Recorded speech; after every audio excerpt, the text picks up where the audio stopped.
నిజమైన శిష్యులైతే మీలో దేవుని ప్రేమ ఉంటుంది. మీరు నిజమైన శిష్యులైతే మీరు దేవుని మాత్రమే ప్రేమించడం కాదు, మీ ఇరుగు పొరుగు వారిని కూడా మీరు ఏం చేయాలా? ప్రేమించాలి. కొంతమంది క్రైస్తవులు వారి ఇంటిలో ఉన్న భార్యాభర్తలు పిల్లలు తప్ప పక్కన ఎదురింటో ఆకలితో ఉన్నా, పక్కింటో ఆకలితో ఉన్నా, లేకపోతే ఇంకెవరైనా ఏదైనా బాధల్లో ఉన్నా, వస్త్రహీనులు ఎవరైనా కనబడినా, లేకపోతే ఎవరైనా ఆహారం లేక బాధపడుతున్నా, ఒకవేళ ఎవరైనా వ్యాధులతో బాధపడుతున్నా, పేదరికంలో ఉన్నా, కనీసం ఆదుకోకుండా ఉంటే మీరు నిజమైన శిష్యులు కానేరరు. నువ్వు దేవుని బిడ్డవైతే, నిజమైన శిష్యులవైతే నువ్వు దేవుని ప్రేమించడంతో పాటు నీ ఇరుగు పొరుగు వారిని కూడా నువ్వేం చేయాలి?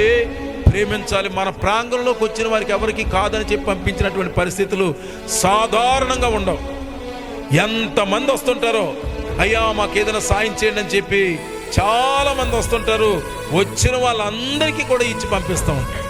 అవి వస్త్రాలే కానివ్వండి, డబ్బులే కానివ్వండి, ఏదో విధంగా వచ్చినటువంటి సహాయం అడిగే వారందరికీ ఏదో ఒక సహాయం చేస్తే మనం పంపిస్తాం. దేవుని మాత్రం ప్రేమించడం కాదు, ఇరుగు పొరుగు వారిని కూడా మనం ప్రేమించాలి. వారి బాధలు మనం చూడాలి. అవసరాల్లో ఉన్న వారికి దేవుడు ఒకవేళ నీకు ధనం ఇచ్చినట్లయితే, లేకపోతే నువ్వు ఆ మాత్రం కలిగి ఉన్నట్లయితే, నీ ఇరుగు పొరుగు వారు ఎవరైనా బాధల్లో ఉంటే వారిని ఆదుకోవాలి. అది నిజమైన క్రైస్తవుని యొక్క లక్షణం. మీరు ఒకరినొకరు ప్రేమించండి అని బైబిల్ చెప్పింది.